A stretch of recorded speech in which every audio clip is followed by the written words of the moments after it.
You know what? Let's not waste any time. Throw it up on screen. This movie sucks. Watching Angry Video Game Nerd the movie is both an exercise in patience and a lesson in heartbreak. Based on one of the most influential web shows of all time, this film completely fails even though it had every right to succeed. Thanks to an incredibly successful crowdfunding campaign, writers and directors James Rolfe and Kevin Finn made exactly the movie they wanted to make. It even says so on the back of the Blu-ray. The film is low budget and independent, made without any major studio involvement, completely fan-funded.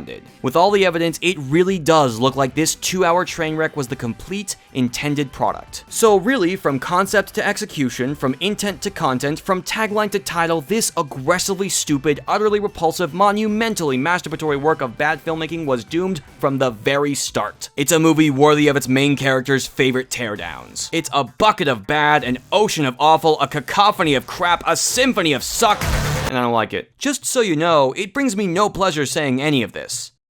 Well, okay, maybe a little, but not because I have some seething hatred towards the filmmakers involved. Quite the opposite, actually. James Rolfe, the creator and star of The Angry Video Game Nerd, was one of my filmmaking idols in high school. His perseverance and drive to finish his projects no matter the obstacle was a huge source of inspiration for me. Needless to say, I'm not some outsider looking in. I anticipated the film's release, and I watched it the first day it was publicly available. I have a lot of respect for James, so none of what I am about to say is supposed to be an attack on him or any of the other creative forces behind this film, but there's a problem. This movie is personal. Not in like an emotional way. I mean, seriously, this film is about as emotionally available as a reclusive nerd who screams at video games in his basement. I mean, artistically. Like I said, the people who made this film didn't need to limit themselves for the sake of any outside influences like investors or corporate sponsors, which is a really rare thing for a 2-hour feature film. The AVGN's huge following raised enough money to give James and Kevin total creative control.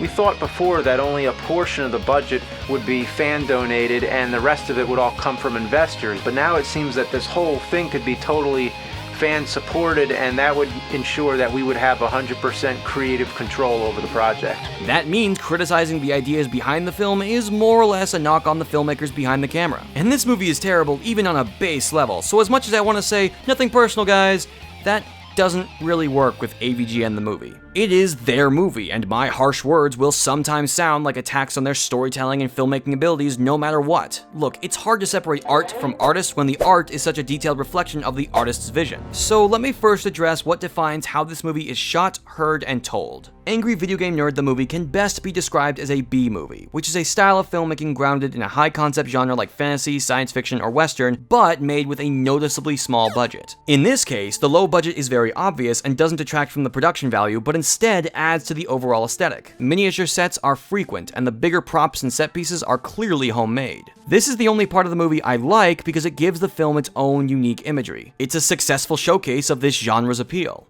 Well, is it a genre? Or is it a style? Is there a difference? I don't know. But when I see other people talking about this movie, they bring up the same point but apply it to all the film's problems, as if it's an excuse. Like, oh, this movie has poorly written characters and a horribly told story, but it's a B-movie, so it's okay. Ugh. Here's the thing, folks. Bad filmmaking is not a part of the B-movie genre's DNA. The truth is, a lot of traditionally important elements like story and characters are pushed to the side in favor of style and visual flair, but that doesn't mean they're neglected. Heck, my favorite movie of 2017 has a lot of B-movie sensibilities, and it's totally awesome and isn't hindered by the genre's shortcomings. That being said, bad filmmaking is absolutely baked into the very core of this movie, and it all begins with adapting the source material. So let me ask, what is The Angry Video Game Nerd? It's a web show featuring a cartoonishly irritable geek reviewing retro video games, normally including live-action sketch comedy. Bam! Simple, effective, good for internet videos. Now, did you notice anything missing in that premise?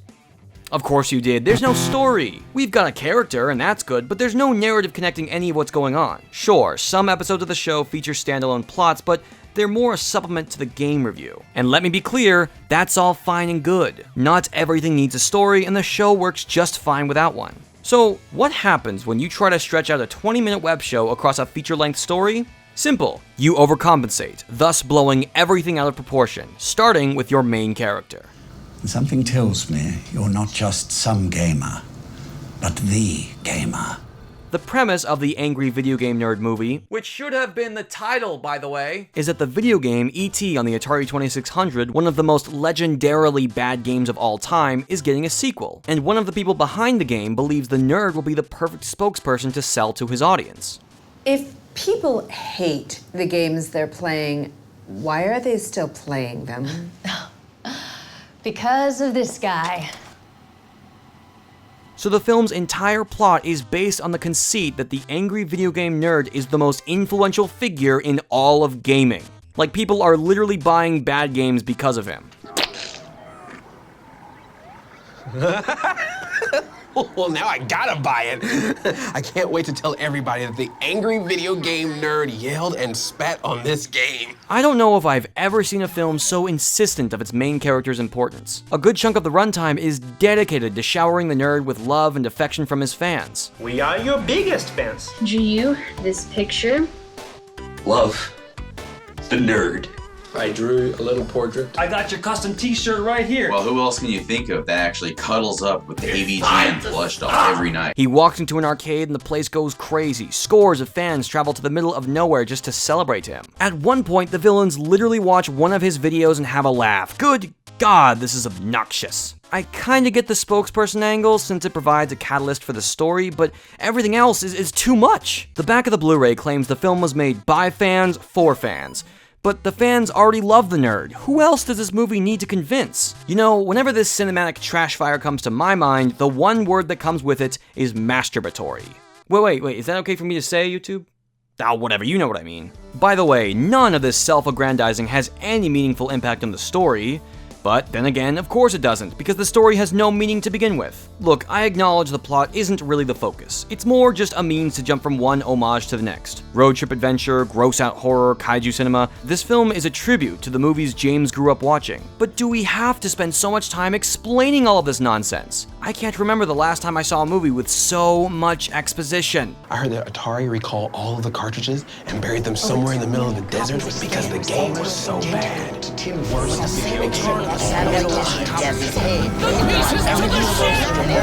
The backstory is centered around the E.T. video game's mythologized history, wherein millions of copies were either unsold or recalled, supposedly leading Atari, the game's publisher, to literally bury them in a New Mexico landfill. For the record, that story isn't 100% true, but the film is clearly not interested in historical accuracy, and neither am I in this case. Instead of just sticking to what is already a complicated urban legend that needs to be explained at the very beginning of the movie, we also dive into all kinds of mythology and technobabble that do nothing but stretch out the runtime. There's a point where the three main characters literally stop dead in their tracks and start talking about conspiracy theories and apocalyptic robots and bologna sandwiches? It's all worthless world building that overcomplicates a story that is already difficult to describe in basic terms. All of this explanation could have been fun if the characters we're following were intriguing or had depth, but I guess that's just asking for too much. The nerd is a two-dimensional caricature like he always has been, and his brand new sidekick, Cooper, has no definable traits or qualities. The film's love interest, Mandy,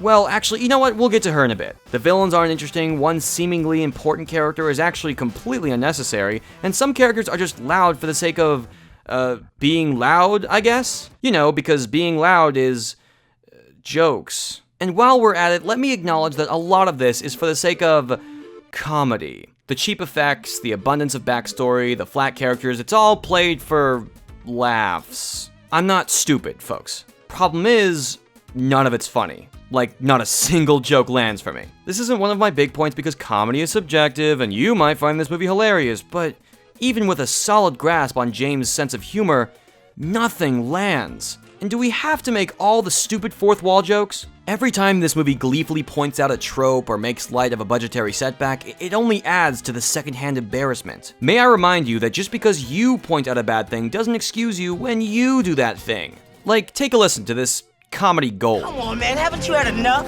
A nerd's work is never done. Now that's just a stupid line. I only said it for the trailer. Whoa. Now that's some heavy-handed symbolism. Now I thought I could get through this without objectifying myself in a sexy catfight. This happens in every movie. Whoa, hold up, stop, rewind. Now I thought I could get through this without objectifying myself in a sexy catfight. Oh, yeah, I'm going there. This movie has a terrible relationship with women.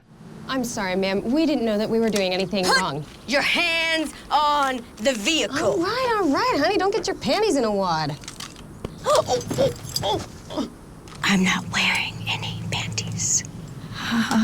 Let me back up a bit. There are two female characters in the film. Sergeant McButters, a female soldier in a secret military base and one of the supporting villains, and Mandy, who is a lot of things. There's nothing really to McButters, which falls in line with just about every other character in the movie, but there is a lot to Mandy, and this is where the film goes from bad to rotten. Mandy is the first person we hear in the film. She's the marketing executive who pitches the idea of using the nerd to sell the new E.T. game. She then goes undercover and adopts the persona of a gamer girl to get on the nerd's good side and convince him to review E.T. 2 to boost sales. I should point out that the reason why the nerd just doesn't review E.T. is because he's afraid of the game or something.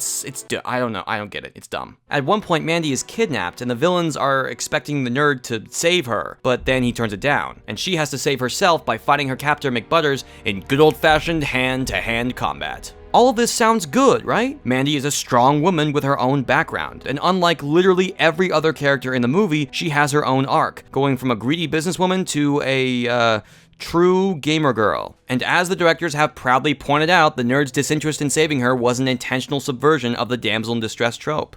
And then the whole guy saving the girl, like rescuing the princess mentality just gets thrown completely out the window because the nerd just ditches her and then she has to save herself. This all gets a thumbs up, right? Well, only if you're not paying attention to how the other characters treat her. I think Cooper sums it up best. I also really don't like the idea of bringing this girl with us. Relax, nerd. She's our producer. And she's not a girl. She's a gamer. Ooh, and there you have it, folks. Mandy isn't just a character, she's also an embodiment of the weird way women are treated in gaming. We have to ditch her. Mandy, our producer? I thought she's a gamer, not a girl. She has to pretend to be into video games to impress the boys, despite being one of the higher-ups at a game publisher. Oh, and of course, she's also a two-faced liar who's at first only in it for the opportunity to make money through the nerd's, endorsement of her product. She's not a real gamer, she's just a woman trying to get Cooper and the nerd's attention. No woman this conventionally beautiful could possibly be into video games unless she's just trying to get something from us. Look what I found on the nightstand. These are phony prescription glasses with fake plastic lenses. So why would she do this? To appear more nerdy. It was all an act, don't you understand? She's bait. I feel like such a fool. The moment you share your joystick with a girl, they break it.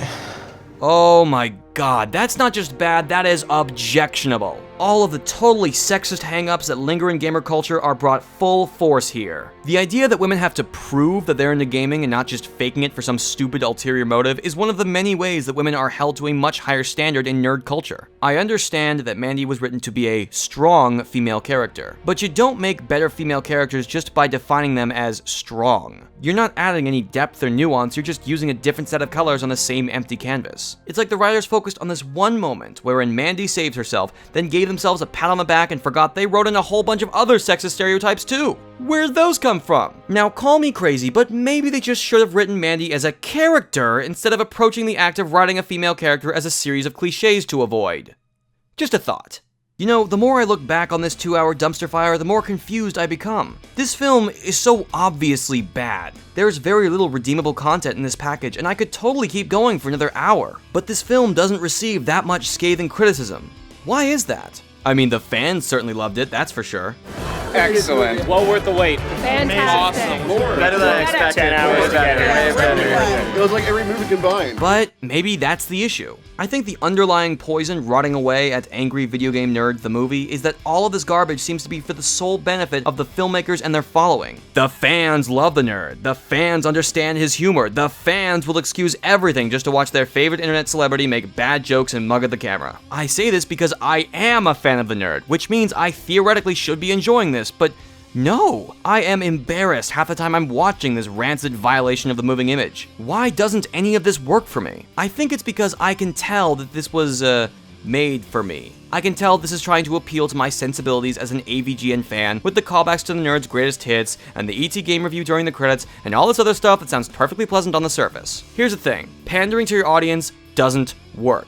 Not practically. It's a paradox that will never work in your favor because you're not doing what feels natural, which is presumably what got you such a strong following in the first place. For a film that is so artistically free and creator-driven, it spends so much time filleting the nerds' following with frivolous fan service. Look, don't try to give the fans what they want. We want you. So just do what you want to do and we'll give it a shot. We didn't become your audience because you pandered to us. It's enticing, the idea of a guaranteed positive reception just by appealing to your most passionate fans, but I suggest avoiding it at all costs. Otherwise, you get something like Angry Video Game Nerd the movie. And as I've hopefully proven today, you never want that. And if you're still in the mood for nerds on the silver screen, check out my video on a different nerdy icon, Spider-Man, and his portrayal in his first feature film series played by Tobey Maguire. Special thanks to my wonderful friends Larry Freed, Sean Capdeville, Lauren Linsalata, and Bonnie B for helping me refine the script to what is easily my biggest video thus far. Thanks a lot, guys. Now, if you'll excuse me, I want to go and never watch this movie ever again.